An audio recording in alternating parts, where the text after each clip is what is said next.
Hey guys, tonight we are going to explore a difficult and often misunderstood chapter of history. We're going to travel back to a hot, smoggy afternoon in Los Angeles in the spring of 1992, and from there, journey through time to witness other moments when cities and societies have erupted in violence. We'll feel the heat rising from the pavement, hear the distant, mournful sound of sirens, and see the eerie, orange glow of fires reflecting against the night sky. And let's be honest, the chaos and unpredictability of a full-blown civil disturbance is something no one should ever have to navigate. It's a terrifying and deeply human tragedy. But by looking at these events with a quiet and steady gaze, we can begin to understand the complex, often heartbreaking reasons they happen. So, before you get comfortable, take a moment to like the video and subscribe, but only if you genuinely enjoy what I do here. It's a small click for you, but it makes a huge difference for the channel. And feel free to post your location and local time in the comments. It's always amazing to see where everyone is listening from as we start this journey. Now, dim the lights, maybe turn on a fan for that soft background hum, and let's ease into tonight's journey together. It is just after 3 o'clock in the afternoon on Wednesday, April 29, 1992. You are in Los Angeles, and the city is holding its breath. It's an unusually hot and windy day for April. The air thick with the hazy smog that blurs the distant Hollywood hills and makes the palm trees look like tired, dusty sentinels. The heat radiates up from the concrete, creating a shimmering distortion in the air. The sound of the city is a constant, low hum, a river of traffic on the freeways, the distant drone of an airplane, the chatter of radios. But underneath it all, there is a profound and unnerving quiet. It is the quiet of anticipation. For weeks, all of Los Angeles, and indeed much of the world, has been waiting for this moment. They are waiting for a verdict. More than a year earlier, in March of 1991, a man named Rodney King had been brutally beaten by 4 officers of the Los Angeles Police Department following a high-speed chase. What made this event different from so many similar encounters was that it was captured on videotape by a private citizen, George Holliday, from his apartment balcony. That grainy, shaky, and deeply shocking footage was played over and over again on televisions across the globe. It showed a group of officers surrounding King, striking him more than 50 times with their metal batons as he lay on the ground. That video became a symbol. For many in the African American community of Los Angeles, it was simply visual proof of what they had been saying for decades, that the LAPD was a hostile, occupying force in their neighborhoods, an institution that operated with impunity and casual brutality. The wounds of the 1965 Watts riots, which had exploded under similar circumstances of police misconduct, had never truly healed. They had simply scarred over. Now, it felt as though that scar was being torn open once more. The city was a tinderbox, and the fuel had been accumulating for years. The early 1990s were a time of economic recession. The manufacturing jobs that had once been the bedrock of working-class South Central Los Angeles had vanished, leaving behind a landscape of unemployment, poverty, and hopelessness.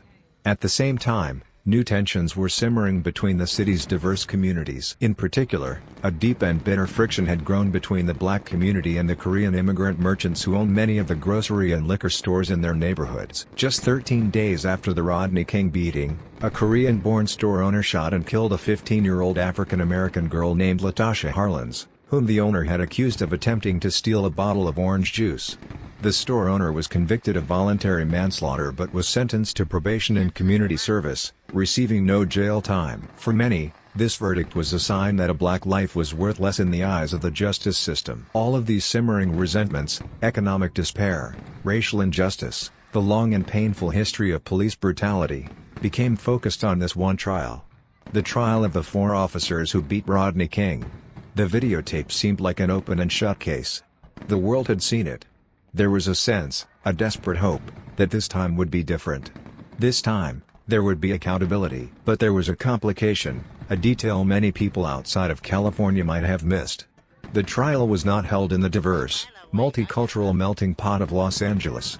Citing the risk of a biased jury pool due to the intense media coverage, the judge had granted a change of venue. The trial was moved to Simi Valley, a quiet, overwhelmingly white suburb in neighboring Ventura County, a community known as a popular home for police officers and their families. The jury, selected from this community, had no black members. And so, on this hot April afternoon, the city waits. You see people clustered around televisions and shop windows. You hear radios being turned up in passing cars. Everyone is listening for the news from that courtroom in Simi Valley. City leaders have been making quiet preparations. The LAPD has a contingency plan, but there's a strange sense of official calm, an unwillingness to appear to be expecting the worst. Historians still argue whether the riots were an inevitable explosion of long-suppressed anger or if different actions by city leaders and the police in the hours before and after the verdict could have significantly altered the course of events. At 3:15 p.m., the news breaks. A court clerk, a calm, dispassionate voice reading into a microphone, announces the verdicts. Officer Lawrence Powell, not guilty. Officer Timothy Wind, not guilty. Officer Theodore Briceño, not guilty. On the final charge against Sergeant Stacy Kuhn, a hung jury. For the brutal beating that the entire world had witnessed on videotape, there would be no convictions. For a moment, there is only a stunned, electric silence. It is the silence of disbelief. It is the quiet intake of breath before a scream. In the offices of City Hall, in the living rooms of the suburbs, in the crowded community centers of South Central, people stare at their television screens, unable to process what they have just heard. The system that they had been told to trust, the one that they had hoped would finally deliver a measure of justice, had failed them in the most public and spectacular way imaginable. The quiet does not last long. The potential energy that has been building for years is about to be released. The heat, the wind, the tension, it all feels as though it is converging on a single point. A spark has just been struck in the tinderbox of Los Angeles, and the first flames are about to appear. The stunned silence that fell over the city is a fragile thing, a sheet of thin ice over a churning sea of anger. And now, it begins to crack. The first sound is a collective groan of disbelief, which quickly sharpens into a cry of outrage. On the streets of South Central Los Angeles, car horns begin to blare, not in the usual rhythm of traffic, but in long, sustained, angry blasts. Doors open, people pour out of their homes and apartments, drawn together by a shared sense of betrayal.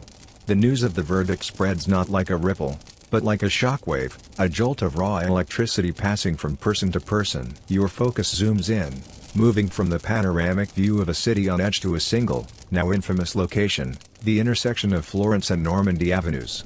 It is a wide, sun-beaten crossroads, anchored by a liquor store, a gas station, and an auto parts shop. It is an ordinary intersection on an ordinary Wednesday afternoon, but it is about to become the epicenter of an earthquake, the ground zero of the city's rage. At first, the gathering is just that, a gathering. A crowd of people, initially small, then growing larger, congregates on the corners. They are talking, shouting, sharing their disbelief and their pain. It is a spontaneous, raw, and leaderless protest. A few people begin to chant.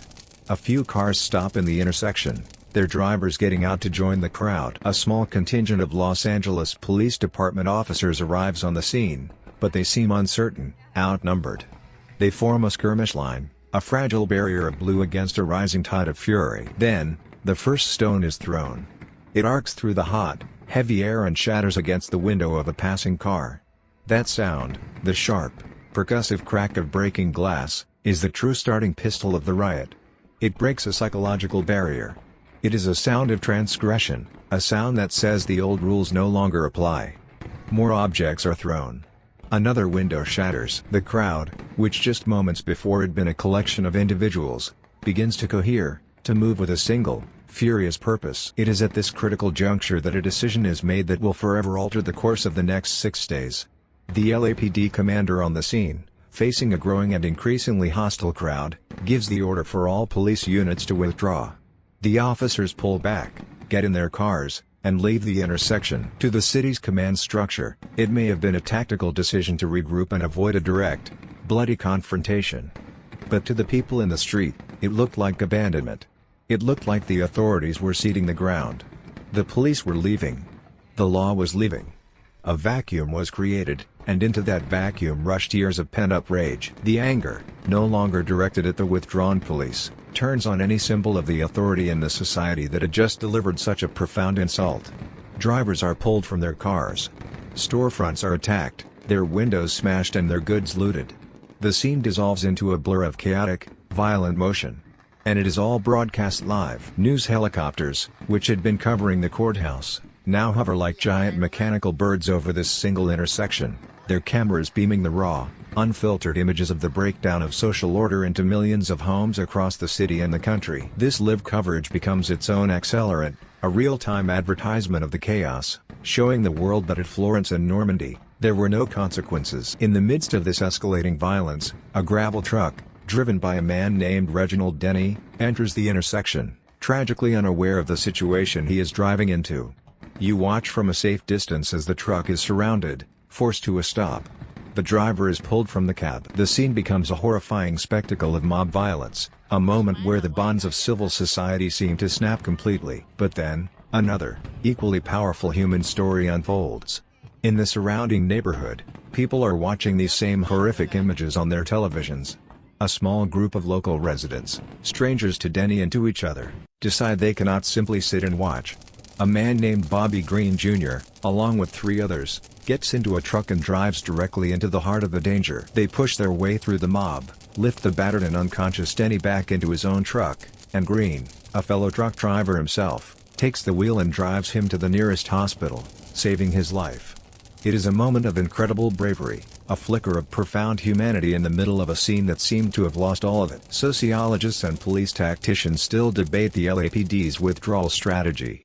Was it a catastrophic failure of command that abandoned citizens and emboldened the crowd, or was it a difficult but necessary tactical decision to pull back, regroup, and avoid an even bloodier confrontation between a handful of officers and a large, furious mob? The debate is academic. The effect on the ground was immediate and explosive. The events at Florence and Normandy act as a lit fuse. The news, carried by radio and the ever-present eye of the news helicopters, spreads across the city. The message is clear: the authorities are not in control. What began as a single flashpoint at a single intersection begins to replicate itself.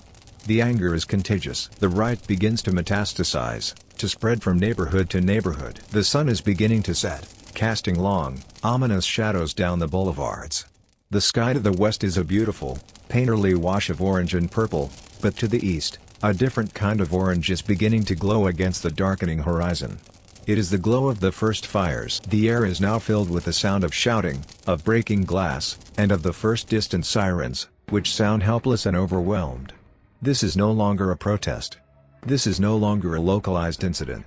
A fire has been lit, and the hot, angry winds are beginning to spread it across the sprawling city of Los Angeles. The sun sinks below the horizon, but the sky does not grow dark. A strange and terrible twilight descends upon Los Angeles, a city now lit from within. The single glow of the first fires you saw on the horizon has been joined by another, and another, and another, until the eastern sky is a vast, flickering canvas of orange and red. The riot, which began as a single point of friction at one intersection, is now tearing itself free from its point of origin, racing along the city's vast network of boulevards and freeways like fire racing along a fuse. From a safe vantage point, perhaps a hilltop overlooking the basin, you watch the city burn. It is not one great conflagration, but 1,000 separate fires, a constellation of destruction scattered across the immense, sprawling grid of the city. Each point of light represents a story of anger, of loss, of chaos. A liquor store, a pawnshop, a grocery store, a strip mall, each one goes up in flames, a torch marking a spot of pain or opportunity. The air itself becomes a participant in the chaos. The hot, dry Santa Ana winds, which normally blow in the autumn, have made a rare appearance this spring. They whip through the canyons and across the flatlands, fanning the flames, carrying embers from one rooftop to another, helping the destruction to leapfrog from block to block. The smoke begins to pour into the sky, a thick, greasy, black pall that blots out the stars. It carries the smell of burning plastic, of melting asphalt, of scorched wood and lost inventory. The smoke stings your eyes and catches in the back of your throat, a physical manifestation of the city's pain. Down on the streets, the rule of law has evaporated. The sound of the city has transformed into a symphony of anarchy. The dominant sound is the constant, heartbreaking tinkle of shattering glass as storefront windows and car windshields are smashed. This is punctuated by the roar and crackle of the fires, a sound like a ravenous beast devouring everything in its path. And woven through it all is the incessant, useless wail of alarms, car alarms, building alarms, triggered by the chaos but with no one to respond to them. Above it all, the rhythmic thump-thump-thump of news helicopters provides a constant, percussive soundtrack, their searchlights cutting sterile, white lines through the smoky darkness below. You see scenes of looting, and you realize it is a far more complex act than simple theft. There are those driven by pure opportunism, a chance to grab a television or a stereo in the absence of consequence. But you also see people, mothers and fathers, running from a looted grocery store not with luxury goods, but with armfuls of diapers, of milk, of bread. It is a desperate act of survival in a neighborhood where food access is already a challenge. And for others still, the act of taking property is a political statement, a way of reclaiming a small piece of a consumer society from which they feel utterly excluded and exploited. Sociologists and urban historians still debate the true nature of the looting, whether it was purely opportunistic criminality or if it contained these deeper elements of a commodity riot, a raw form of social protest. The chaos is not confined to South Central. It spreads with terrifying speed into the city's midsection, into the dense, vibrant neighborhood of Koreatown. Here, the fires have a different, perhaps more bitter, fuel.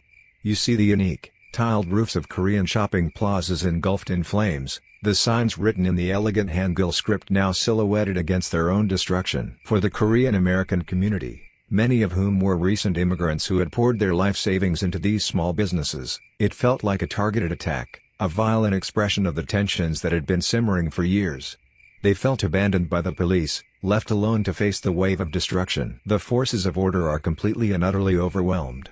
The Los Angeles Police Department, vast as it is, seems to have vanished. They are outnumbered, outmaneuvered, and their initial strategy of containment has failed spectacularly. The Los Angeles Fire Department is engaged in a heroic but impossible battle. For every fire they manage to extinguish, 2 more erupt somewhere else. They are forced into a brutal triage, abandoning smaller buildings to burn to the ground in a desperate attempt to save larger structures or residential blocks. The 911 system is inundated, a cascade of frantic calls for help that simply cannot be answered. For this long, terrifying night, the citizens of this vast, modern metropolis are essentially on their own. The darkness wears on, measured not in hours, but in the number of new plumes of smoke that rise into the night sky. The destruction is random, chaotic, and widespread. It touches the edges of Hollywood, of Beverly Hills, of communities far removed from the initial flashpoint.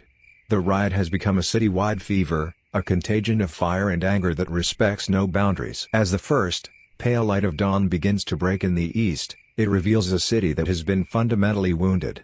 The rising sun has to fight its way through the thick blanket of smoke that hangs over the entire Los Angeles basin. The immediate, explosive rage of the first night begins to subside with the coming of light, but it leaves behind a scene of almost unbelievable devastation. Buildings are reduced to smoldering, skeletal shells. Streets are littered with glass, debris, and the discarded remnants of looted stores. The air still tastes of smoke. The night of fire is over, but the city's ordeal has just begun. You look out over the scarred and smoking landscape and feel the terrifying fragility of the thin veneer of order we call civilization. The sun rises on the second day, a pale, reluctant disk in a sky choked with smoke. The city of Los Angeles awakens to a new and terrifying reality. The fires from the night before are still burning in many places, and the immediate, explosive fury has given way to a landscape of surreal, smoldering calm and profound tension. The police are still largely absent, regrouping and strategizing. But on the streets, a vacuum of power remains. And into this vacuum step ordinary people, forced by extraordinary circumstances to make choices that will define them, and the memory of this event, forever. Your gaze shifts from the panoramic view of the burning city to the human-scale dramas unfolding on the streets below. This is no longer just a story of fire and chaos, it is a story of people. In Koreatown, one of the most iconic and debated narratives of the riot is taking shape.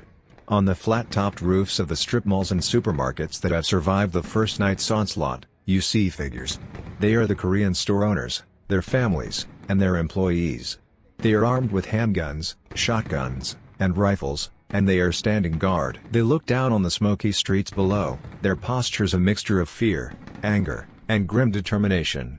This is their last stand. These are not vigilantes seeking a fight. They are defenders of a dream that is turning into a nightmare. Many were immigrants, some with mandatory military experience from South Korea. They had poured their life savings, their families' futures, into these small businesses, grocery stores, liquor stores, dry cleaners. They had worked punishingly long hours to build a foothold in a new country. Now, watching the police fail to protect them, watching their life's work go up in flames, they have made a calculated decision. If the state will not protect their property, they will. They use Korean-language radio stations to communicate with one another, creating an ad hoc civil defense network, reporting on the movement of crowds and coordinating their defense. It is a portrait of a community falling back on its own resources, a desperate act of self-preservation in the face of perceived anarchy. Historians and sociologists still offer competing interpretations of this moment. Were they heroic defenders of private property, or did their armed presence represent a tragic escalation that deepened the city's racial divides? The answer, you suspect, is far too complex for a simple label. But at the same time, in other parts of the city, a profoundly different human story is unfolding. While some people are taking up arms, others are actively trying to make peace. In South Central, you see groups of men, some of them community activists, others members of rival gangs, standing guard in front of neighborhood institutions. They form human chains to protect a local library, a community medical clinic, or a black-owned grocery store that has served the neighborhood for generations. Their message is clear: this is our community, and we will not let it be destroyed, either from within or without. Pastors and imams walk the streets, their presence a small island of moral authority in a sea of chaos. They plead with the angry young men. They counsel restraint. They try to channel the raw, destructive anger into a more focused political purpose. In an almost miraculous turn of events, a truce is called between the Bloods and the Crips, two gangs who had been locked in a deadly, decades-long war. In places like the Imperial Courts housing project in Watts, old enemies put down their weapons and stand together, united for the first time by a common desire to protect their homes and families from the fires that threaten to consume them all. And amidst the larger movements, there are countless individual acts of courage and compassion. You remember the story of Bobby Green Jr. and the strangers who rescued Reginald Denny. That was not an isolated incident. All across the city, stories emerge of people helping people, stories that are lost in the larger narrative of destruction. A Latino family gives shelter to a black family whose apartment building has burned down. A white motorist is protected from a mob by a group of black residents who stand between him and the violence. These small, powerful acts of humanity are a testament to the fact that even when the structures of society crumble, the bonds of neighborliness and simple decency can, and do, survive. You are witnessing the full, complicated spectrum of human nature under pressure. From a rooftop, you see the grim determination of armed defense. From a street corner, you hear the desperate pleas for peace. In one neighborhood, you see a community tearing itself apart. In another, you see old enemies shaking hands and agreeing to stand together. It is not a simple story. It is 1,000 different stories happening all at once. As the second day wears on, the city remains a volatile patchwork of contested spaces. The first elements of the National Guard begin to arrive, their military Humvees rolling slowly down the smoky boulevards, but their presence is not yet large enough to impose order. The city is a mosaic of still burning embers, of armed standoffs, and of fragile zones of peace maintained only by the sheer force of will of the communities themselves. You are left with a powerful, contradictory, and deeply human picture. When the institutions of power fail, people are forced to reveal who they truly are. The results are sometimes terrifying, sometimes heartbreaking, and sometimes, unexpectedly, an inspiration. The days that follow are a blur of sirens, uniforms, and an uneasy, imposed calm. Thousands of National Guard troops, their faces young and nervous, take up positions on street corners, their military presence a stark and surreal addition to the Southern California landscape. They are joined by federal law enforcement, a multi-agency force tasked with restoring order. A citywide curfew is declared, emptying the streets from dusk till dawn. The fires, starved of new fuel and met with the full, now unimpeded force of the fire department, are gradually contained, fought, and extinguished one by one. The adrenaline that has fueled the city for nearly a week finally drains away, leaving behind a state of collective, profound exhaustion. The smoke, which had hung like a funeral shroud over the city, begins to thin, and as it does, the true scale of the devastation is revealed in the harsh light of day. The riot is over. Now comes the reckoning. You walk through the streets of a wounded city, and the silence is more jarring than the chaos that preceded it. The first cost to be counted is the most important one, the human cost. In the end, 63 people will have lost their lives during the riots. They are men and women of all races and backgrounds, Black, Latino, white, Asian, caught in the crossfire, in altercations, in the general maelstrom of violence. Over 2,000 people are injured, some gravely.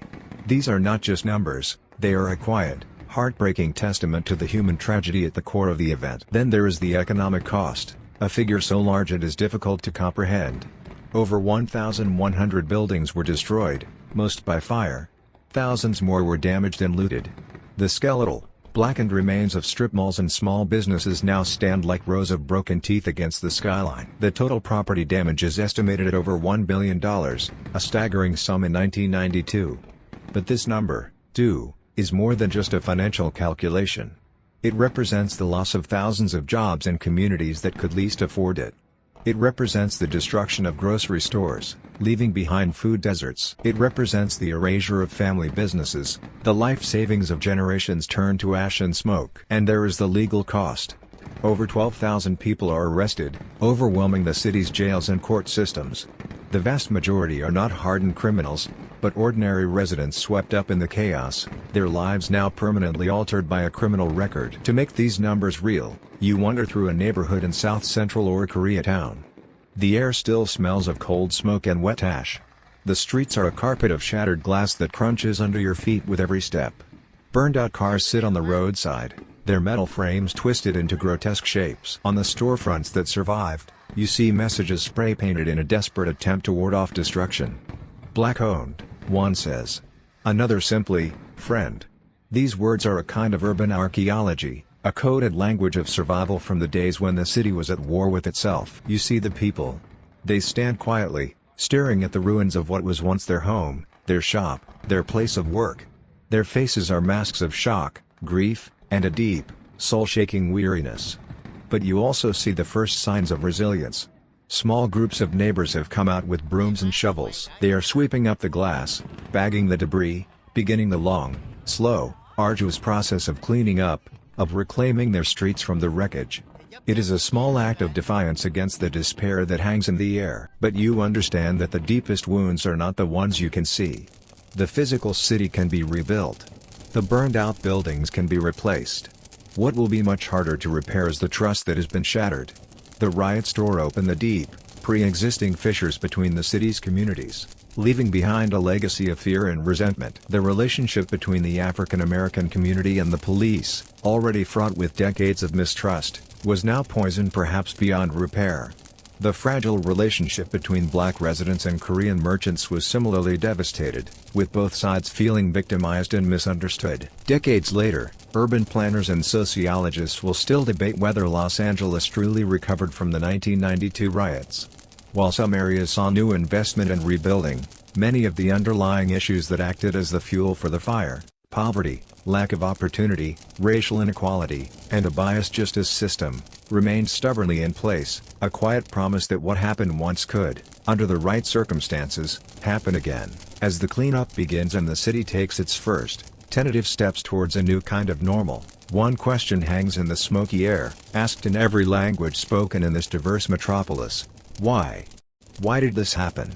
The verdict was the spark, everyone knew that. But a spark can only start a fire if the ground is dry and the fuel is plentiful. To truly understand the fire that consumed Los Angeles, you realize you must look beyond this one city, this one moment in time.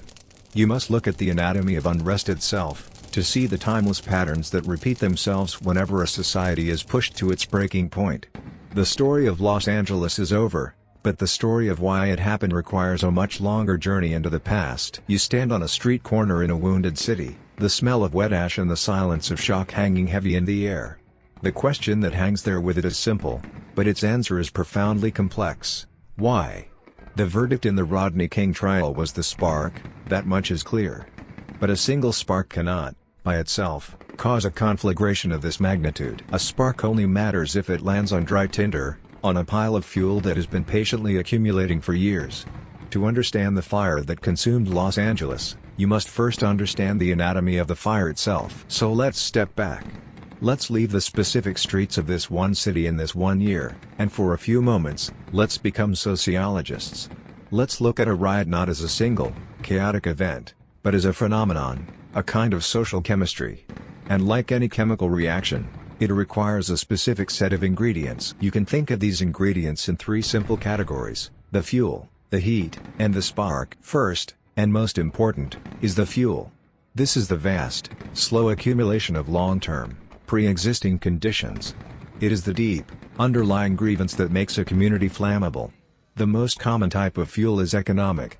It is the slow grind of poverty, of high unemployment, of a generation growing up with the gnawing feeling that there is no legitimate path to a better life. It is the feeling of being left behind, of watching wealth being created in other parts of the city while your own neighborhood decays. It is the hollowed-out factories and the shuttered storefronts you saw in South Central Los Angeles, a constant, physical reminder of lost opportunity. Another, equally potent fuel is political and social injustice. It is the sense that the system itself is rigged against you. It is the feeling of disenfranchisement, the belief that your voice doesn't matter, that you have no say in the forces that shape your life. It is the experience of systemic discrimination, the daily weight of being treated as less than, as other, as a threat. And most powerfully, it is the perception that the institutions of the state, particularly the police and the courts, are not there to protect you, but to control and oppress you. The Rodney King video and the Latasha Harlins verdict were not the fuel itself, they were simply the latest, most painful evidence of what that fuel was made of. When these two fuels, economic despair and social injustice, are concentrated in the same place, often through decades of housing segregation that creates isolated pockets of poverty, you have a community that is dangerously combustible. But fuel, no matter how plentiful, can lie dormant for years, even decades. For a fire to start, you need heat. The heat is the second ingredient, the shorter-term factors that raise the temperature and make the fuel more volatile. Sometimes, the heat can be literal. Many of the most famous riots in history have occurred during long, hot summers, when the physical discomfort of the weather shortens tempers and drives people out of their stuffy homes and onto the streets. The hot Santa Ana winds that fan the flames in Los Angeles were a literal form of heat. More often, the heat is a specific political or social event that galvanizes public anger. It might be the announcement of a controversial new law, a tax that seems to unfairly target the poor, or a military draft that forces them to fight a distant war. It might be a period of intense police crackdowns that increases the level of daily friction and resentment. Or it might be a single, high-profile incident that becomes a focal point for everyone's anger. The beating of Rodney King was one such incident. The event itself wasn't the spark, but the year-long public debate that followed, the constant replaying of the video, the intense anticipation of the trial, all of this heated up the pre-existing fuel, making the public mood increasingly tense and volatile. Finally, you need the spark. The fuel is piled high, the heat has made it dry and ready to burn. The spark is the immediate trigger, the catalyst that ignites the reaction. It is almost always an event that is seen as the last straw, the final, irrefutable proof that the system is broken and unjust. As you saw in Los Angeles, a not guilty verdict can be a powerful spark, but it can take many forms. It can be a police raid on a beloved community gathering spot. It can be the assassination of a respected leader. It can be a sudden, sharp rise in the price of bread. Whatever its form, the spark is the moment that pushes a community past its breaking point, the instant where, for many people, the perceived risk of doing nothing suddenly becomes greater than the perceived risk of lashing out. In the hours after the spark, rumors fly, spreading anger and misinformation like wildfire, and the riot begins. Sociologists still debate the rationality of this moment. Are the people who participate in a riot part of an irrational, mindless mob? Or are they rational actors, making a calculated, if desperate, choice to protest, to be heard, to take what they feel they are owed when all other channels have failed them? Looking at the smoldering ruins of Los Angeles, this framework of fuel, heat, and spark seems to make a sad, logical sense. But is it just a modern phenomenon? Is this a product of the 20th century, of videos and television and urban policing? Or is this a more timeless, more fundamental pattern of human behavior? To find out, we must leave this wounded city behind. We must let the sound of sirens fade, and travel much further back in time, to see if we can find the same sad chemistry at work in the worlds of emperors, peasants, and prophets. The smoky, scarred landscape of 1992 Los Angeles begins to dissolve, the grid of streets and freeways fading like a dream. The air, thick with the smell of burnt plastic and asphalt, clears and becomes sharp and salty, carrying the scent of the sea. The sounds of helicopters and sirens are replaced by the cry of gulls and the distant clamor of 1,000 hammers on bronze. You are no longer in the 20th century. You have traveled backwards in time, almost 1500 years, to the greatest city in the Christendom, Constantinople, the magnificent capital of the Eastern Roman Empire, in the year of our Lord 532. Before you lies a city of impossible grandeur. Great marble forums are linked by wide, colonnaded streets. Palaces and churches, their domes tiled and gleaming, rise into the blue sky. This is the center of the world, the nexus of trade between East and West, a city of 500,000 souls ruled by the ambitious and powerful Emperor Justinian. You stand in awe of its beauty and its power. But you know that even here, in this city of marble and gold, the same sad chemistry of unrest is at work. The fuel is already piled high. Justinian is a man of immense ambition. He dreams of restoring the glory of the old Roman Empire, of reconquering the lost western provinces from barbarian kings. He is also a builder on a colossal scale. These dreams are expensive. To pay for them, his officials, led by a man named John the Cappadocian, have levied crushingly high taxes on every citizen, from the richest senator to the humblest craftsman. The people are groaning under the weight of this economic burden. This is the first layer of fuel. The second is political.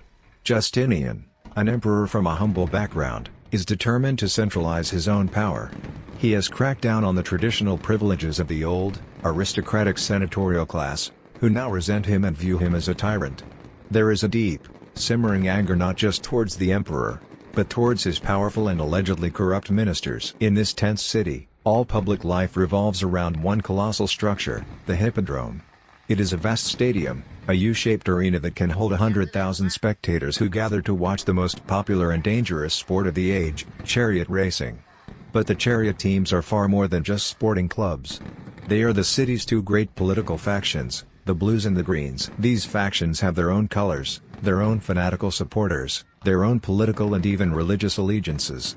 The Blues are generally favored by the upper classes, while the Greens draw their support from the common people. The rivalry is intense, and street brawls between the factions are a common occurrence. Now, we add the heat. In the days leading up to the races, the city prefect, trying to quell the constant violence, arrests several members of both the Blues and the Greens for a murder committed during a recent riot. Several are swiftly executed. This act of state authority angers both sides. The emperor, who traditionally favored the Blues, has allowed members of his own faction to be punished. Then comes the spark. The execution is botched. Two of the condemned men, one a blue, the other a green, survive the hanging. They are rescued by a group of monks and given sanctuary in a nearby church. To the populace, this is a sign. It is a miracle. God himself has intervened to save these men. And in this moment, the two rival factions, the Blues and the Greens, do something unprecedented: they unite. They now have a common cause and a common enemy, the government of Justinian. The day of the races arrives. The Hippodrome is packed. The Emperor Justinian and his formidable wife, the Empress Theodora, are seated in the imperial box, looking down on the crowd. As the races are about to begin, the unified factions begin to chant. They do not shout blue or green. They shout a single word, over and over, their voices joining together into a terrifying roar that shakes the very foundations of the stadium. Nika, Nika, Nika. It is the Greek word for conquer, or victory. The Nika riots have begun. The furious mob, now thousands strong, pours out of the Hippodrome and into the streets of the city. Their first target is the Praetorium, the headquarters of the city prefect. They set it on fire. The riot spreads. The mob demands that Justinian dismiss his unpopular ministers, including John the Cappadocian. When he hesitates, their fury grows. They set fire to public buildings, to the mansions of the wealthy, and even to the city's great cathedral, the Hagia Sophia. For 5 days, the city is consumed by fire and violence.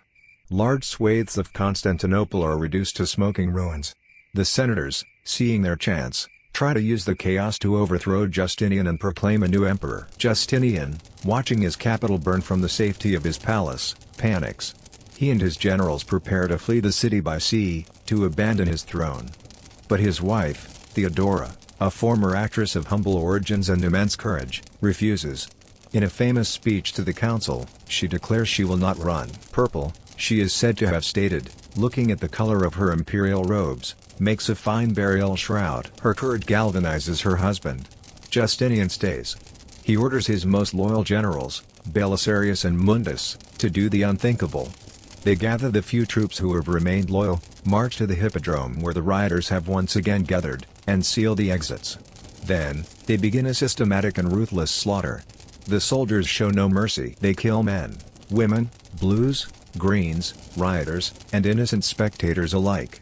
An estimated 30,000 people are killed in the hippodrome that day. By evening, the riots are over.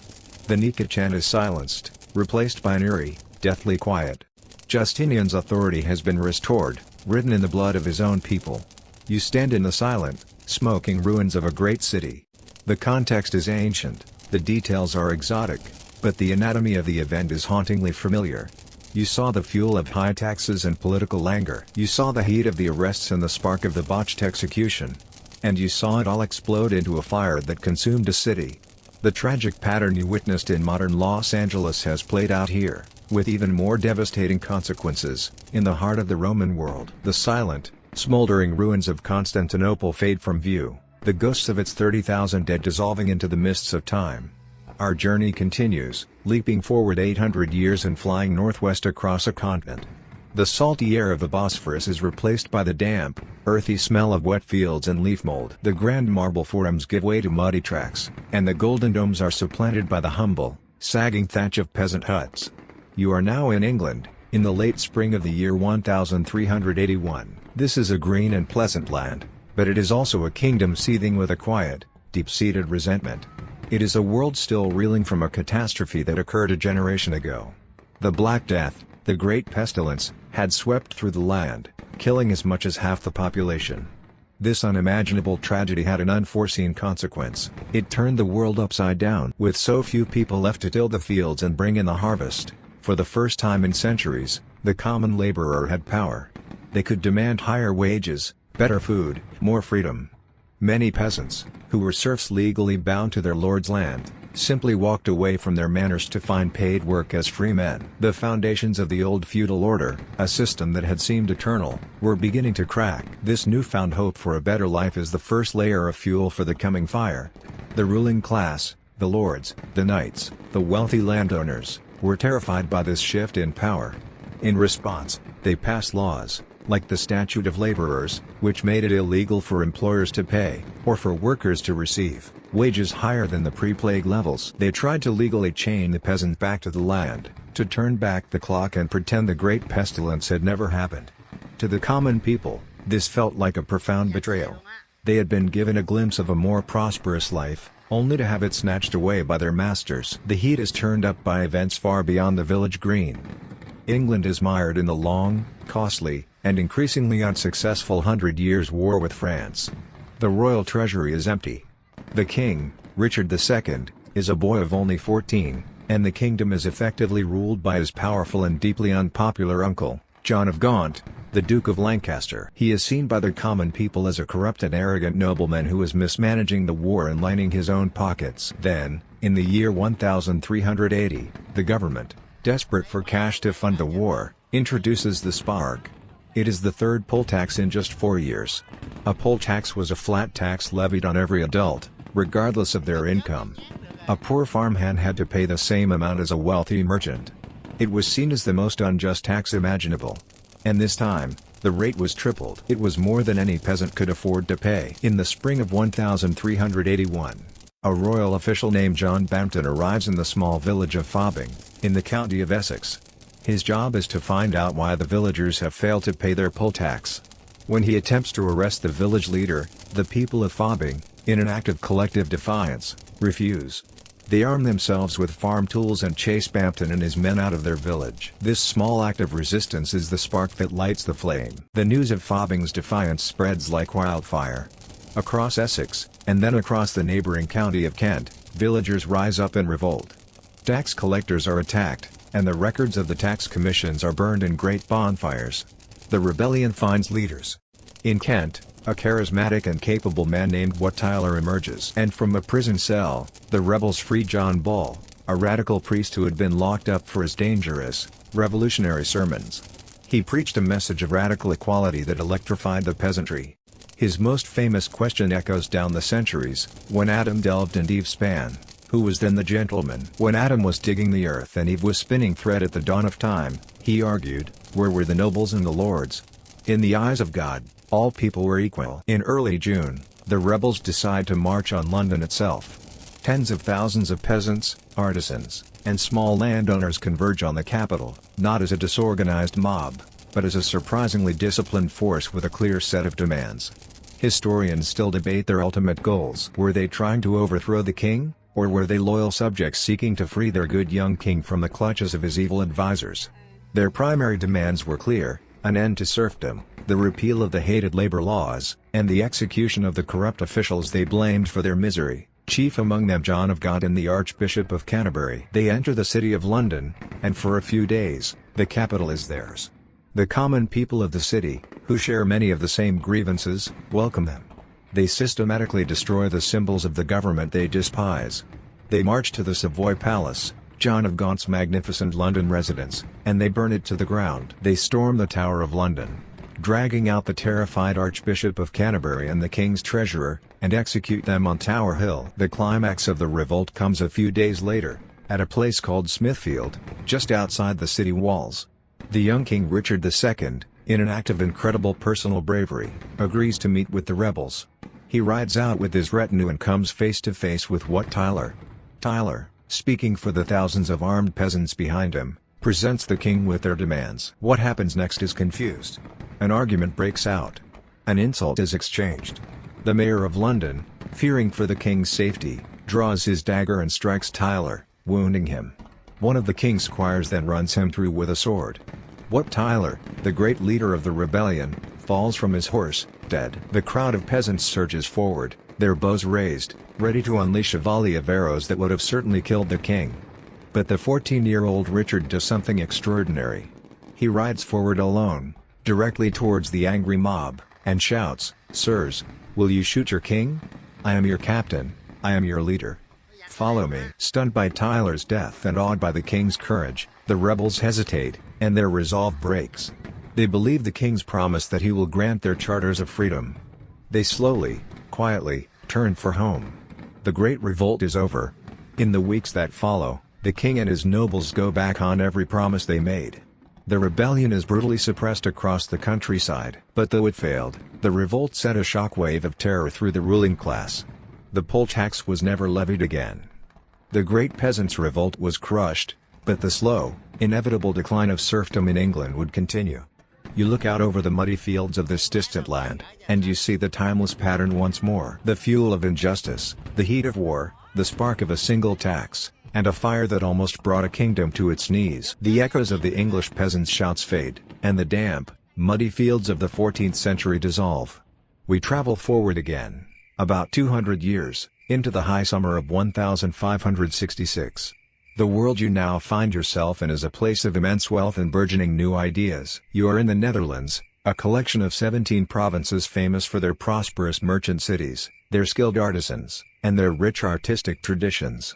You stand in the bustling port city of Antwerp, a hub of global trade, its streets lined with the tall, gabled houses of wealthy cloth merchants and bankers. But beneath this veneer of prosperity, a dangerous new kind of fuel is accumulating. It is not a grievance over taxes or wages. It is a grievance over God. For decades, the Protestant Reformation has been tearing at the fabric of Catholic Europe. A new, stricter form of Protestantism, Calvinism, has found fertile ground in the crowded, intellectual cities of the Netherlands. The common people and merchants are drawn to its message of a direct, personal relationship with God, unmediated by a corrupt and worldly church. But this land is ruled by the unbending and devoutly Catholic King Philip II of Spain. For him, Protestantism is not just a different opinion, it is a heresy, a spiritual poison that must be wiped out. The Spanish authorities, through the dreaded Inquisition, are enforcing Catholic orthodoxy with imprisonment, torture, and public execution. This religious persecution, the feeling of being ruled by a foreign power that seeks to control not just your body but your soul, is the fuel. The heat is turned up by the very methods of suppression. Forbidden from using the city churches, Calvinist preachers take to the fields. They hold massive, open-air services, known as hedge sermons, just outside the city walls. Thousands of people gather to hear these fiery, charismatic preachers, who rail against the authority of the Pope and the perceived idolatry of the Catholic Church. These gatherings are part religious revival, part political rally, and they create an atmosphere of intense, fervent, and righteous anger. The spark comes on a hot August day in the small town of Steenvoorde in Flanders. After one such hedge sermon, in which the preacher has passionately condemned the use of images in worship, a small group of his followers is stirred to action. They march to the nearby monastery of St. Lawrence. Inside its chapel, they find a statue of the Virgin Mary. In their eyes, this is not a holy object of veneration, it is a graven image, an idol, a direct violation of the second commandment. They take the statue, and they smash it. This act of iconoclasm, the breaking of an image, is the spark. And it ignites a firestorm. The idea spreads with the speed of a plague. From town to town, city to city, the Beeldenstorm, or image storm, erupts. It is a riot of a very particular kind. The mobs that form are not interested in looting gold chalices or the private wealth of the priests. Their goal is specific, theological, and symbolic. They seek to cleanse the houses of God of what they see as the filth of idolatry. The narrative carries you into the heart of a great Gothic cathedral, perhaps in Antwerp or Ghent. The space is breathtaking, a man-made forest of stone pillars soaring towards a vaulted ceiling. The air is cool and smells of incense and old wax. The afternoon light is filtered through enormous stained glass windows, painting the floor in brilliant patches of sapphire blue, ruby red, and emerald green. The windows tell the stories of the Bible to a populace that cannot read. Every niche holds a life-sized, painted statue of a saint. At the far end, the magnificent, intricately carved wooden altarpiece, gilded and painted, stands as the glorious centerpiece of the entire church. It is the product of centuries of devotion and artistry. And then they come. A crowd pushes through the great doors. They are not a mindless, raging mob. They are organized. They carry tools, ladders, ropes, crowbars, hammers, and axes. They move with a quiet, grim purpose. A man with a hammer calmly walks up to a statue of Saint Christopher and, with a few precise blows, shatters its face and hands. A group of men throws a rope around a large crucifix, and with a great, coordinated heave, they pull it crashing down to the stone floor. Others use long poles to smash the vibrant stained glass windows, the sound of shattering glass echoing through the cavernous space, replacing the colored light with plain, harsh daylight. They climb ladders to whitewash over the vivid murals on the walls, erasing the saints and their stories under a thick, plain coat of lime. The destruction is systematic. It's a theological argument enacted with tools. Historians note that the iconoclasts were often remarkably disciplined. They would destroy the art, the statues, the altarpieces, the paintings, but they would often leave the functional parts of the church, like the pulpit, the baptismal font, or the great pipe organ, untouched. This was not random vandalism. It was a targeted, symbolic purification, driven by the fervent belief that they were doing God's work. Historians still debate the primary motivation of the Beeldenstorm. Was it a truly spontaneous outpouring of popular religious anger, or was it a more organized movement, quietly encouraged by local nobles who saw it as a way to challenge the power of the church and their Spanish overlords? Watching the organized, methodical nature of the destruction, you sense it was likely a powerful combination of both. Within a few short weeks, hundreds of churches across the Netherlands are stripped bare. They are transformed from vibrant, colorful treasure houses of Catholic art into stark, white, empty halls, fit for the sober, unadorned worship of the Calvinists. The Beeldenstorm horrifies Catholic Europe and enrages King Philip of Spain. It makes any chance of a peaceful reconciliation between the factions impossible. He responds by sending an army, and the riots become the opening chapter of the 80 Years' War, the long and bloody struggle for Dutch independence. You stand in the echoing silence of the now empty cathedral. The floor is littered with the splintered remains of the great altarpiece and the headless torsos of saints. The light that filters through the broken windows is gray and flat. You have just witnessed a riot fueled not by hunger for bread, but by hunger for a pure and unadorned faith. The anatomy of the event was the same, the fuel of religious and political oppression, the heat of the hedge sermons, the spark of a single smashed statue. But the target was not the property of the rich, but the sacred art of the church. It is a powerful, and chilling, reminder that a riot can be born from a dispute over an idea just as easily as from a dispute over a coin. The stark, white silence of the cleansed cathedral dissolves. The scent of lime wash and dust fades, replaced by the smell of coal smoke and damp wool. We leap forward in time again. 2.5 centuries, landing in the grim, grey landscape of northern England at the dawn of the 19th century. You are in Nottinghamshire, in the year 1811, and the world is being remade, not by a new idea about God, but by a new and powerful force, the machine. For generations, life here has been defined by the craft of textiles. Skilled weavers and knitters worked in their own cottages or small workshops, on their own handlooms and stocking frames. They were masters of their craft, proud artisans with a measure of autonomy and a decent, respected place in society. But now, a new sound is echoing through the valleys, a relentless, 24-hour-a-day hum and clatter. It is the sound of the new factories, the dark, satanic mills that are rising on the riverbanks. And inside these mills are the new machines. This is the fuel for the coming unrest. Great, iron-toothed power looms and automated knitting frames, driven by the tireless force of water or steam, can now do the work of 10 skilled men, operated by a single, unskilled laborer. The skilled artisans, the men who have spent their entire lives perfecting their craft, find themselves in a terrifying new world. Their wages are collapsing. They are being systematically driven out of business. To survive, they must abandon their own workshops and seek work in the very factories that are destroying their way of life. The factory conditions are brutal, the hours long, the work mind-numbing, and the pay a pittance.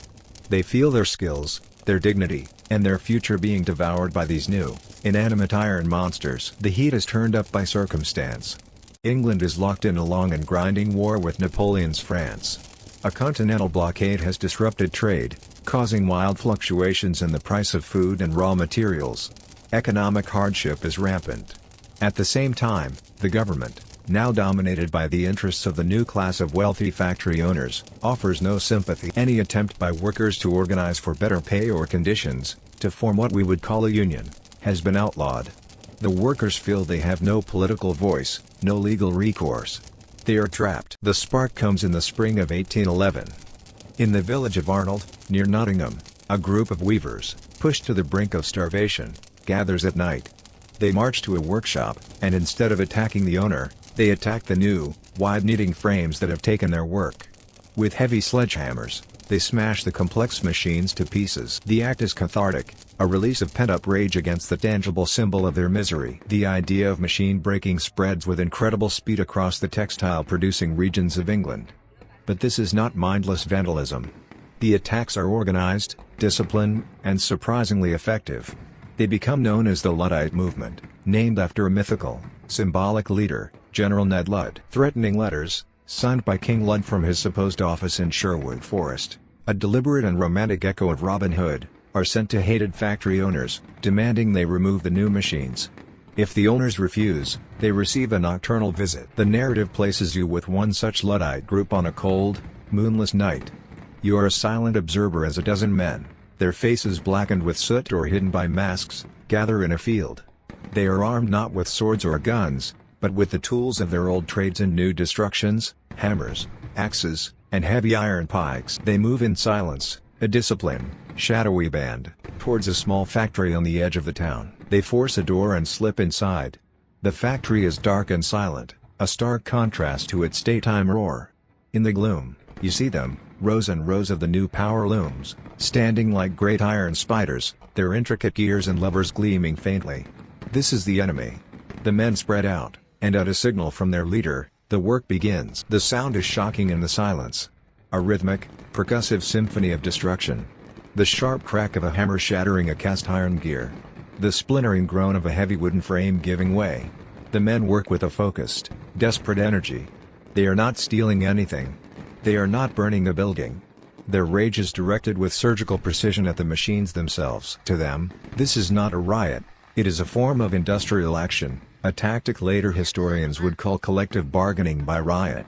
If they cannot bargain with their words, they will bargain with a sledgehammer. Historians debate the true nature of the Luddites. Were they simply backward-looking reactionaries, trying to stop the inevitable march of progress?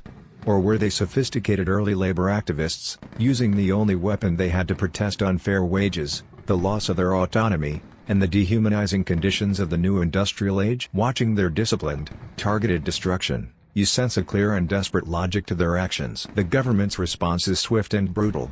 Terrified by this organized, insurrectionary movement, they pass new laws making machine breaking a capital offense, punishable by death. Thousands of soldiers are deployed to the north of England to hunt the Luddites down. At one point, there were more British troops fighting the Luddites at home than there were fighting Napoleon's armies in Spain. After a series of dramatic trials, many of the captured Luddites are hanged or transported to Australia. By 1816, the movement is crushed. The machines have won. The factory system will continue its relentless march, transforming the face of England and the world. You are left standing in the silent, moonlit wreckage of the factory floor. The great iron looms are shattered, their intricate mechanisms twisted and broken. The Luddites have lost their war, but their name will live on as a symbol of resistance against technological change that benefits the few at the expense of the many.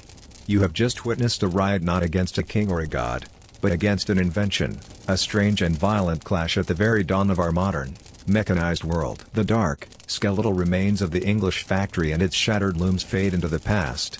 We journey backwards in time, just a few decades, and cross the English Channel, arriving in the Kingdom of France in the beautiful but tense spring of 1775. The air here is not thick with the coal smoke of industry, but with the sweet smell of blossoms and the nervous, electric tension of a society on the verge of a great upheaval.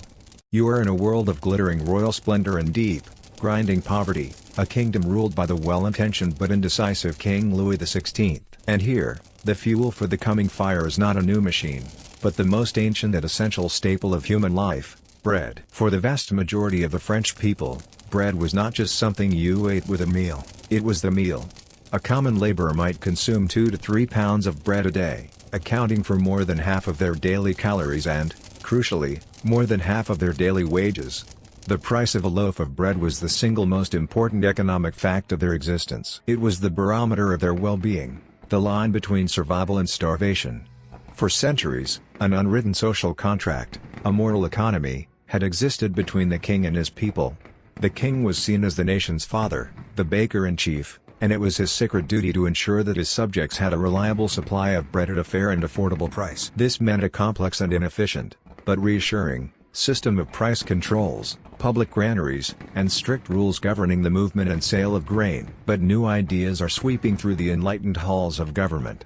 The king's new finance minister, a brilliant economist named Robert Jacques Turgot, is a firm believer in the modern, revolutionary ideas of laissez-faire. He and his fellow thinkers, the physiocrats, argued that the old regulations were stifling the economy. They believed that if the government simply got out of the way and allowed the grain market to operate freely, the invisible hand of supply and demand would create a more efficient system and, ultimately, benefit everyone. And so, in 1774, Turgot convinced the king to issue an edict abolishing all controls on the grain trade. This radical act of deregulation, this dismantling of a centuries-old social promise, is the heat that begins to dry out the tinder. Then comes the spark. The timing of Turgot's free market experiment could not have been worse. The grain harvest of 1774 was poor. Under the old rules, the government would have managed the shortage, moving grain from public stores and controlling prices. But now, under the new rules of free trade, merchants and landowners are free to do as they please. They begin to hoard their grain, waiting for prices to rise. They speculate, selling their stockpiles to the highest bidder, even exporting it, rather than selling it locally. By the spring of 1775, the price of bread in towns and villages across northern France begins to skyrocket, in some places doubling or even tripling in a matter of weeks. For the common people, this is a catastrophe. They see this not as the unfortunate result of a bad harvest and a new economic theory, but as a deliberate act of malice. They believe they are victims of a pacte de famine, a famine-pact, a conspiracy by the wealthy and powerful to starve the poor for profit. The abstract theory of the economists has become a brutal reality of hunger in their bellies. In late April, the first riot erupts. And then another, and another. In a period of just 3 weeks, a wave of over 300 riots sweeps across the towns and villages surrounding Paris. It becomes known as the Guerre des Farines, the Flour War. You find yourself in the marketplace of a bustling town just outside Paris. The scene is one of controlled fury. A local baker is attempting to sell his small, precious loaves at the new, astronomically high price. A crowd, composed mostly of women, the managers of the household budget, the ones who had to face their hungry children, surrounds his stall. But they are not a mindless mob. They do not simply steal the bread. Instead, they are enacting the rules of the old moral economy. You watch as the women seize the baker's entire stock of bread. But instead of running off with it, they begin to sell it themselves to the other townspeople, at what they collectively deem to be the just price, le juste prix, the traditional, fair price from before the crisis. It is a remarkable scene of self-regulation. Once all the bread is sold, the women carefully count the money they have collected and hand it to the stunned baker. They are not thieves, in their minds, they are regulators, enforcing the king's traditional duty for him, since he and his ministers have so clearly failed to do so. This pattern repeats itself across the region. Rioters intercept barges loaded with grain on the rivers and convoys of carts on the roads. They don't steal the flour, they force the merchants to sell it on the spot at the just price. It is a riot with a clear, consistent, and surprisingly conservative goal, not to overthrow the system, but to force it to work as it was supposed to. Historians see the Flour War as a crucial turning point. Was it just another traditional bread riot, or was it a new, more political form of protest, a dress rehearsal for the French Revolution that was now just 14 years away? King Louis XVI and his minister Turgot are shocked by the scale of the unrest. They do not see the riots as a desperate cry of hunger, but as an ignorant, backward-looking rebellion against their enlightened, modernizing policies. The response is swift and harsh. The army is called out, and thousands of troops are deployed to restore order. The riots are suppressed, and a handful of ringleaders are arrested and publicly executed as an example to others. In the short term, the government wins. But in the long term, the Flour War is a disaster for the monarchy. Turgot's great experiment has failed, and he is soon dismissed from his post. The king is forced to restore the old system of grain regulation, a public admission that he cannot guarantee his people's subsistence through the mechanisms of the free market. You are left standing in the quieted marketplace, the air no longer filled with angry shouts, but with a sullen, resentful silence. You have witnessed a riot born from economic theory, a battle fought over the price of a loaf of bread. And you have seen how quickly the anger of a hungry populace can shake the foundations of even the most absolute monarchy, a powerful and ominous tremor before the great earthquake to come. The quiet marketplace of 18th century France, with its arguments over the just price of bread, recedes into the past. We push forward in time, nearly a century, and cross the vast expanse of the Atlantic Ocean. The air you breathe is no longer that of a kingdom on the verge of revolution, but of a republic in the midst of tearing itself apart. You are in New York City, in the sweltering, humid summer of the year 1863. The United States is in the third year of its brutal and bloody Civil War. New York at this time is a city of shocking contrasts.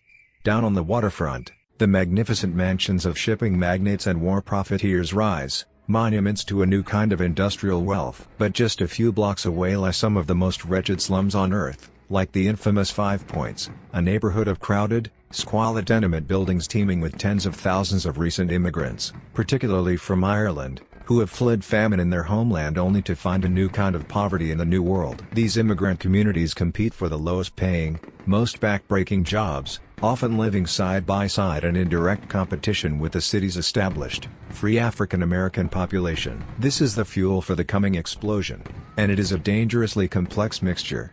First, there is a deep and growing weariness with the war itself. The initial patriotic fervor has long since faded, replaced by the grim reality of casualty lists and battlefield defeats. Many of the city's poor, especially the Irish Democrats, see the conflict as a rich man's war and a poor man's fight, a battle being waged for the high-minded ideals of wealthy Republican abolitionists, but fought with the blood of the working class. This class resentment is mixed with a toxic brew of economic fear and racial prejudice. The Emancipation Proclamation had been issued earlier that year, and while it was a landmark step towards justice for the city's poor white laborers, it was seen as a profound economic threat. They feared that millions of newly freed slaves would flood the northern cities, competing for their jobs and driving down their already pitiful wages. This fear was stoked by anti-war politicians and newspapers, creating a scapegoat for their economic misery, the city's black population. The heat is turned up in March of 1863, when the federal government, desperate for more soldiers, passes the first National Conscription Act. For the first time, the government can draft men directly into the army. But the law contains a clause that sparks outrage across the North. Any drafted man could legally avoid service if he paid a commutation fee of $300, an impossible sum for any laborer, roughly equivalent to a full year's wages. The law confirmed the working man's darkest suspicions. The rich could buy their way out of the war, while the poor were destined to die in it. The spark comes on a hot Saturday in July. The first draft lottery begins in New York City. The names of the first draftees are pulled from a spinning lottery wheel at the Provost Marshal's office on 3rd Avenue and 47th Street. The names are printed in the Sunday papers. On Monday morning, July 13th, as the draft is set to resume, the city explodes. The riot begins with a group of volunteer firemen from one of the city's working-class fire companies, which in those days were as much powerful street gangs as they were public servants. They march to the Provost Marshal's office, attack the building, smash the lottery wheel to pieces, and set the building on fire, destroying the draft records. The police are quickly overwhelmed, and the riot spirals out of control with terrifying speed. The mob's anger, initially focused on the draft, expands to include all the symbols of the authority they despised. They attack the homes of wealthy Republicans. They attack police officers. They lay siege to the offices of pro-war newspapers like the New York Tribune. But then, the class riot tragically and horrifically metastasizes into one of the most brutal race riots in American history. Chanting slogans against the draft and abolition, the mob's fury turns towards the city's African American population. They attack black workers on the docks, they burn black-owned businesses. In the most infamous act of the riots, the mob attacks the Colored Orphan Asylum on 5th Avenue, a large building that was home to over 200 children. They loot the building of its beds and supplies and then set it on fire, burning the institution to the ground. In a small miracle of bravery and quick thinking, the staff managed to lead all of the children out the back door to safety just minutes before the building was engulfed in flames. Historians still debate the primary nature of these riots.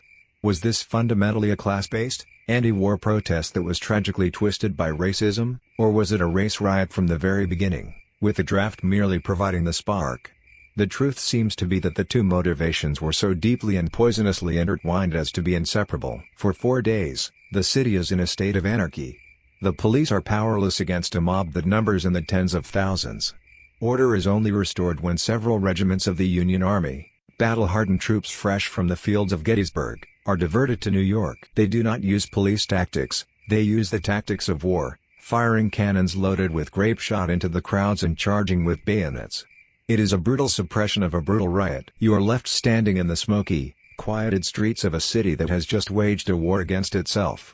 The final toll is staggering, at least 120 people are killed, thousands are injured, and huge swathes of the city are left in ruins. You have witnessed a riot born from a toxic fuel, a mix of class anger, war fatigue, and racial hatred. The heat was an unjust law.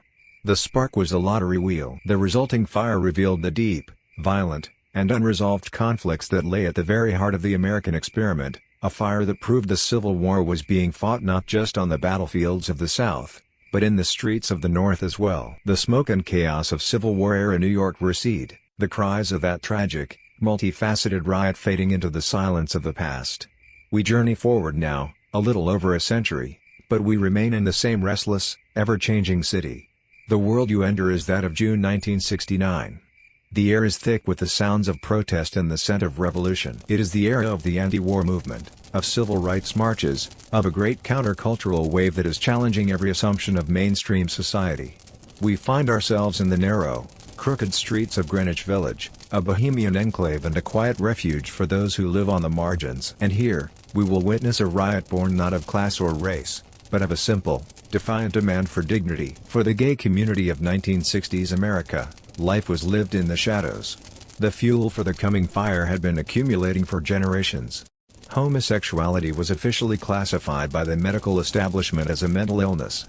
Gay acts were criminal offenses in nearly every state in the Union. A person could be fired from their government job, dishonorably discharged from the military, disowned by their family, and publicly shamed in the newspapers if their sexuality was discovered. It was a reality of systemic, daily persecution, a life lived in constant fear of exposure and ruin. The most visible instrument of this persecution was the police.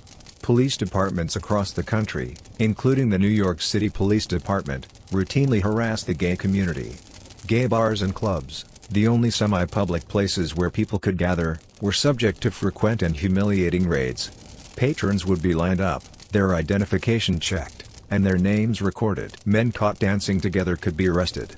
The police would enforce obscure regulations, like a rule requiring every individual to be wearing at least 3 articles of gender-appropriate clothing, a statute used almost exclusively to arrest drag queens and transgender people. Ironically, most of these bars were owned by the mafia. The mob saw a vulnerable and profitable market, and they were more than willing to operate these establishments outside the law, often paying off the police to ensure the bars could stay open. The raids, however, continued, a form of institutionalized shakedown and a constant reminder to the gay community of their precarious, criminalized status. This was the fuel. The heat was the spirit of the age.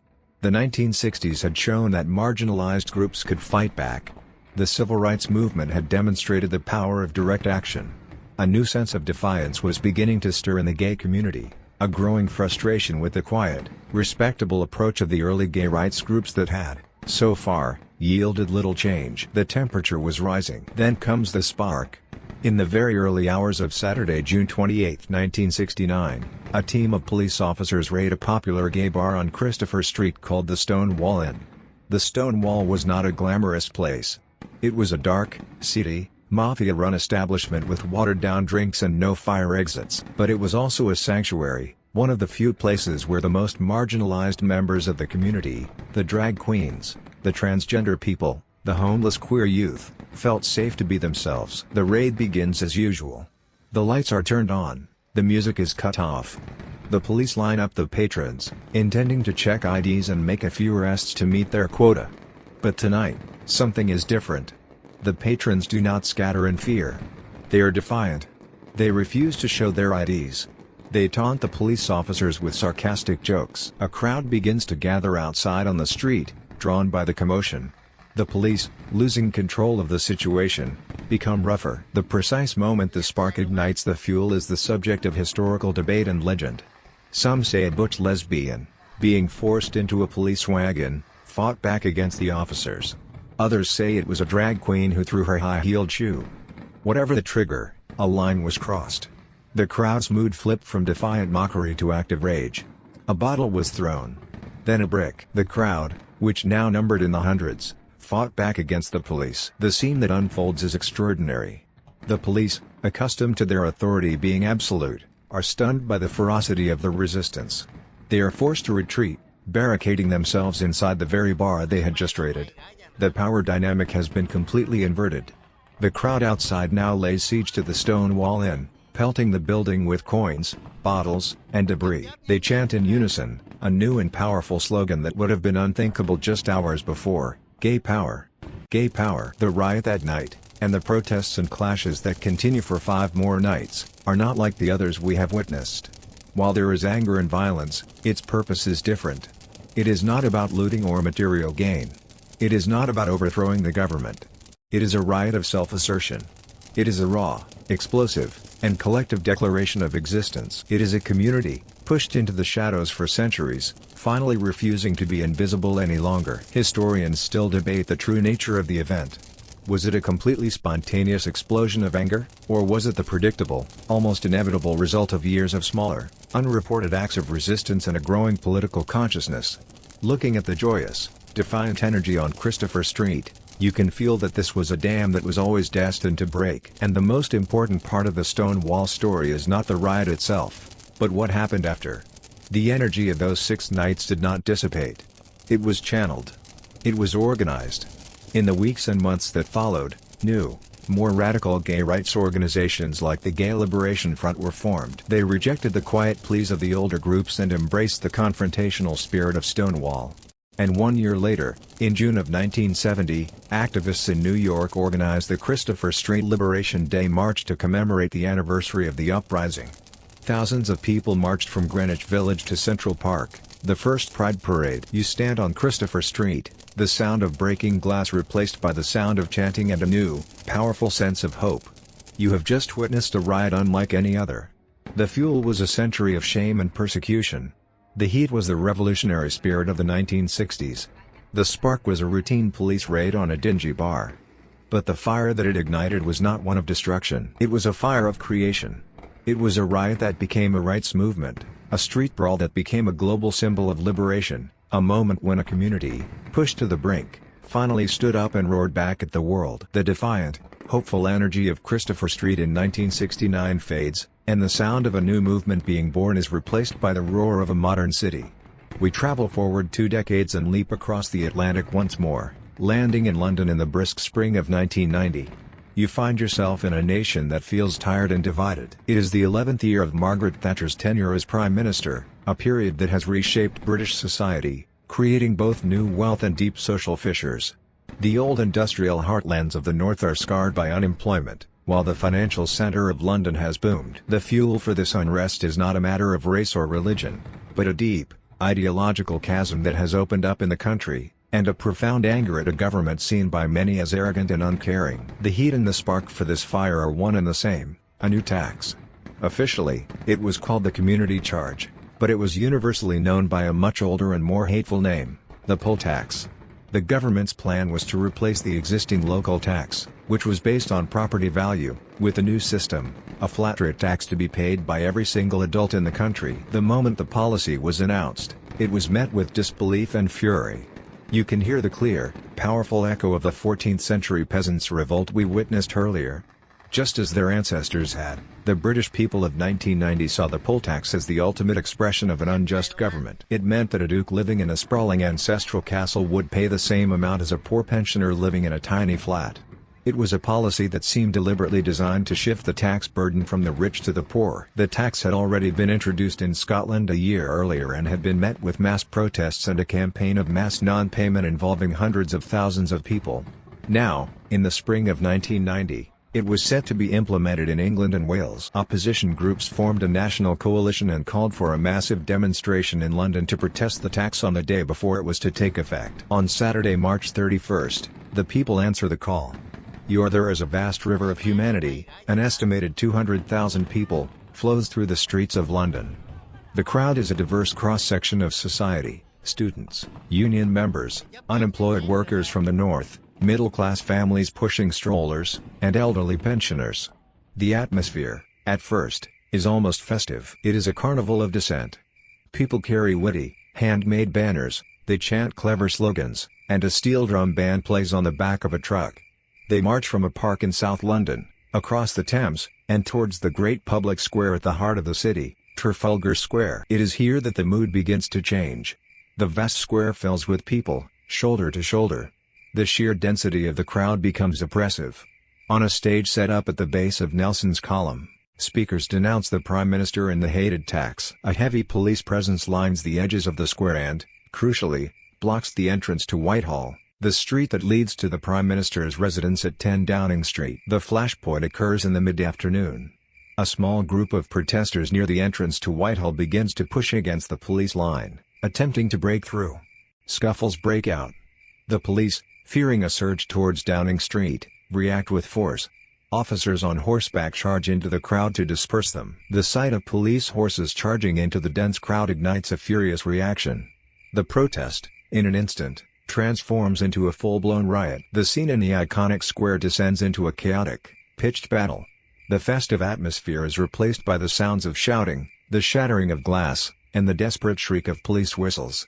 Some protesters begin to tear down the metal scaffolding from a nearby construction site, using the poles as weapons or projectiles to hurl at the police lines. Cars are overturned and set on fire, sending plumes of thick, black smoke into the London sky. The windows of embassies, banks, and fashionable shops surrounding the square are smashed. Some people even threw their dole checks, their government unemployment benefit payments, at the police, a symbolic act of pure contempt. You are witnessing a modern riot, and the sensory details are different. It is the sound of modern plate glass shattering, the roar of a burning Ford Escort, the crackle of police radios. The people fighting back are dressed in denim jackets, their hair styled in the fashions of the era.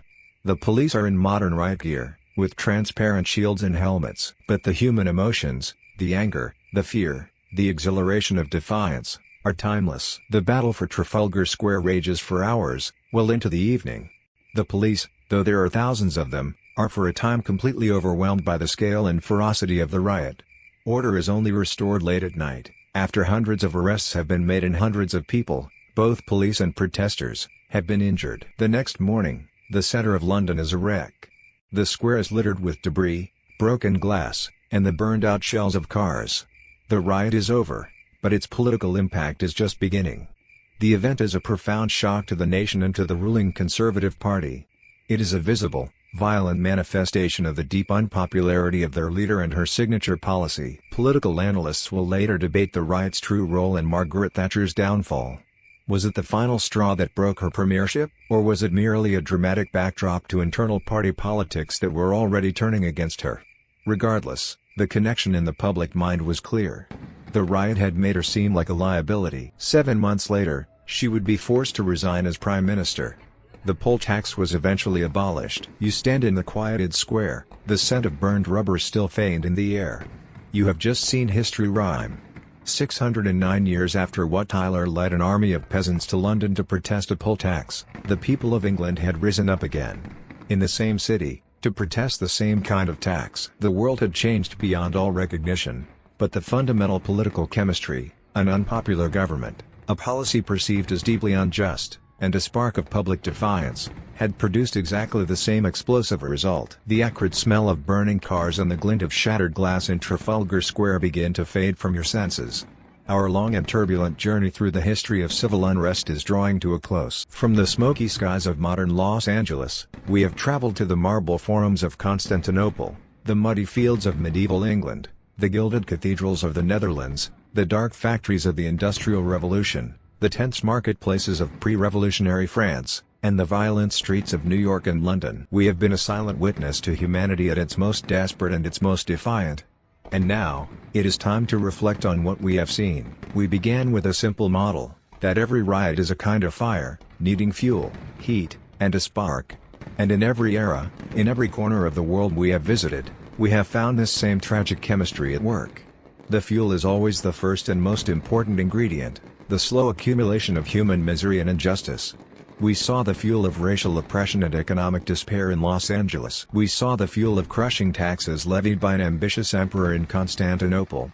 We saw the fuel of a feudal system trying to chain down a peasantry that had tasted freedom after the Black Death. We saw riots fueled by ideas, the fervent, non-negotiable belief of the Dutch Calvinists that the images in their churches were an affront to God. We saw riots fueled by the terror of an uncertain future, as the Luddites watched the machines devour their way of life. We saw the most primal fuel of all in 18th century France, the simple, desperate hunger for bread. We saw the toxic, explosive fuel created by mixing class warfare, racial prejudice, and an unpopular war in New York City. We saw the fuel of decades of systemic persecution and shame in the hidden world of Greenwich Village. And we saw the familiar fuel of attacks perceived as deeply unfair in modern London. The specific grievances change with the centuries, but the underlying sense of injustice, of being ignored, exploited, and pushed to the brink, is the constant, universal fuel for the fire of civil unrest. And we have seen how 100 different sparks can light that fuel. A court verdict that seems to defy all logic and evidence. A botched execution that feels like a sign from God. A tax collector arriving in a small village. A fiery sermon. A new machine. The price of a loaf of bread. A draft lottery. A routine police raid. Each spark is different, yet each one serves the same function. It is the last straw, the final confirmation that the system is broken, the moment that makes the desperate, violent gamble of a riot seem like the only option left. We have also seen that the idea of a mindless mob is often too simple. The crowds we have witnessed, while chaotic and violent, frequently acted with a strange and specific purpose. The iconoclasts who destroyed art but left libraries untouched.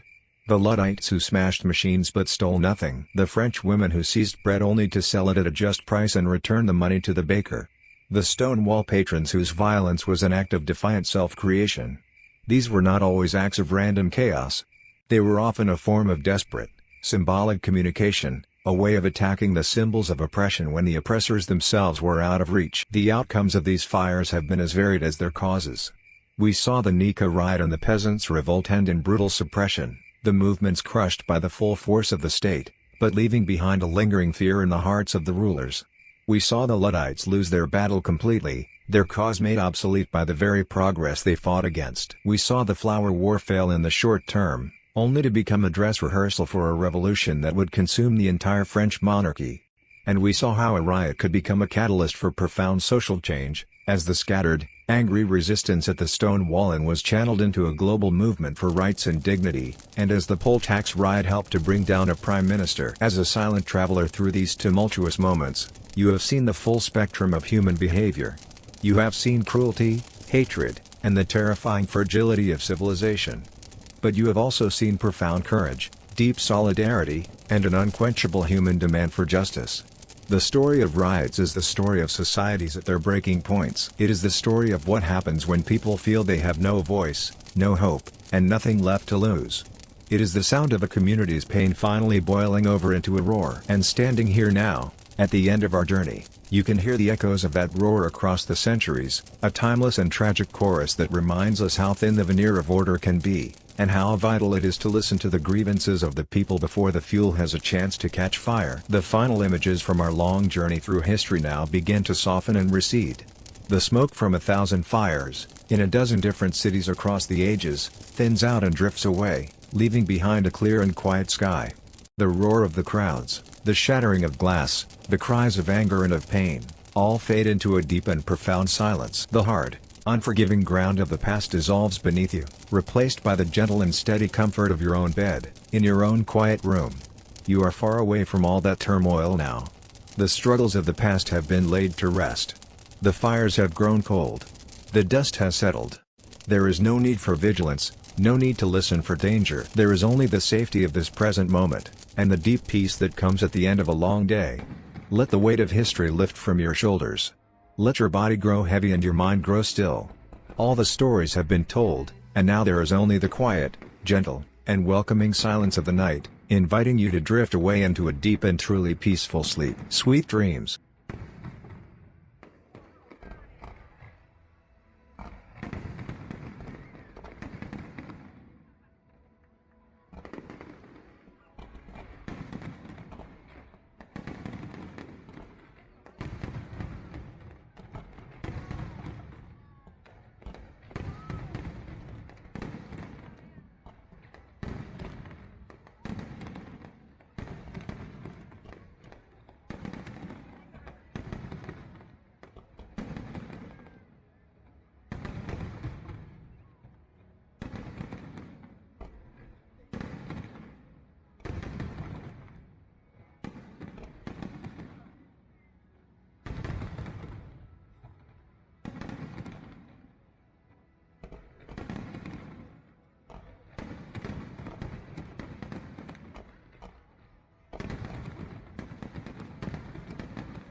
Dàn tới đây luôn á.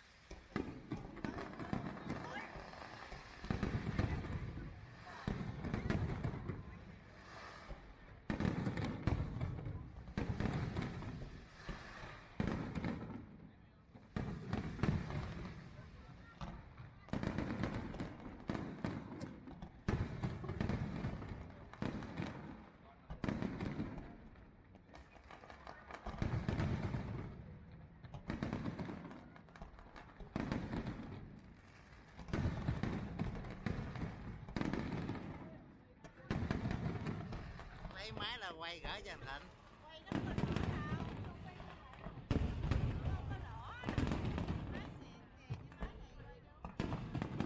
Thì chớp nhán nhán được rồi.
quay máy là quay gỡ cho anh Thịnh. Quay nó có rõ đâu, không quay không có rõ. Nói xịn kìa chứ nói này quay đâu. Thì chớp nhán nhán được rồi.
chặt tới đây luôn á.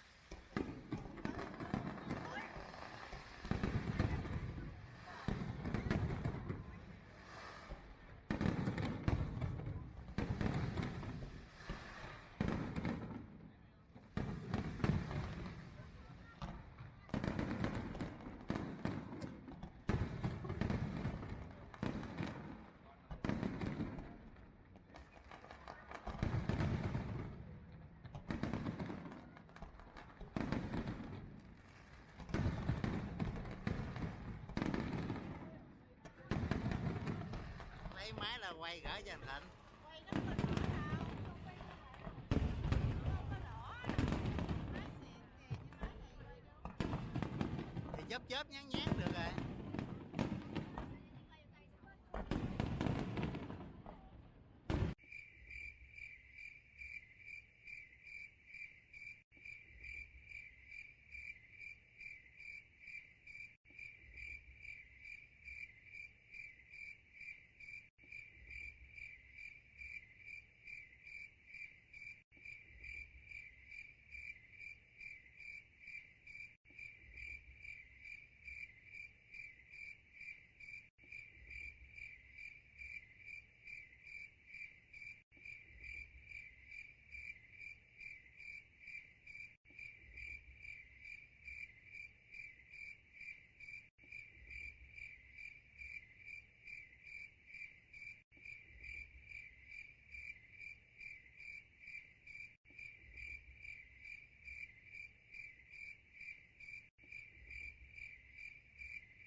tới đây luôn á.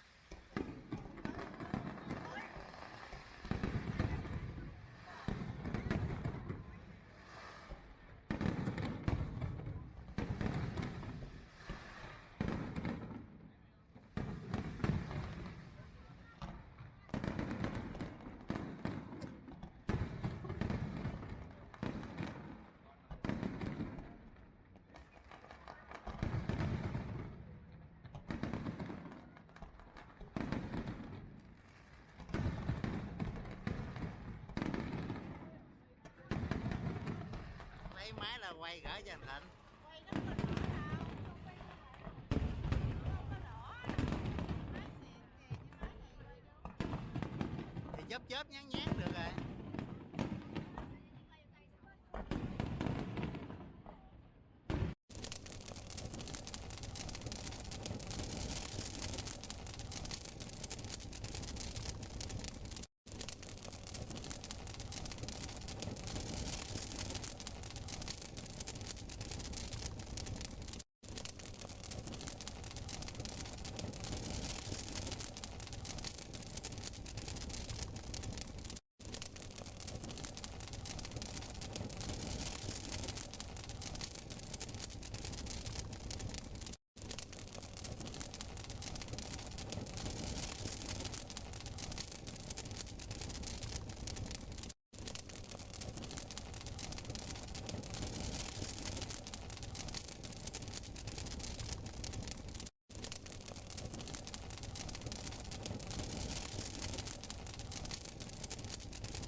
Dàn tới đây luôn á.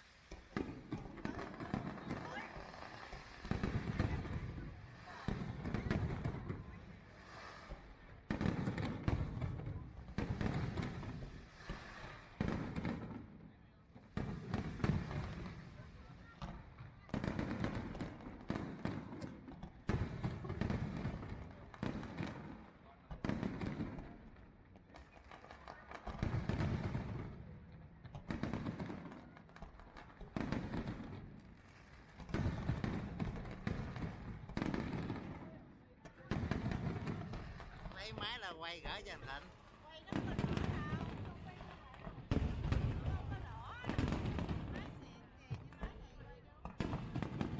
chớp nhán nhán được rồi.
dàn tới đây luôn á.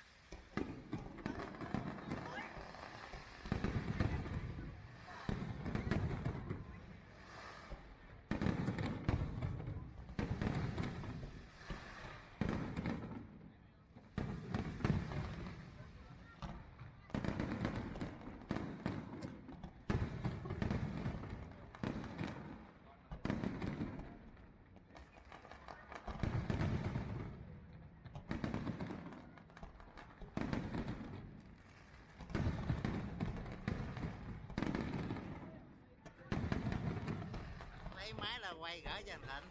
quay nó có đỏ đâu, không quay không có đỏ. Nói xịn kìa, chứ nói vậy quay đâu. Thì chớp chớp nhán nhán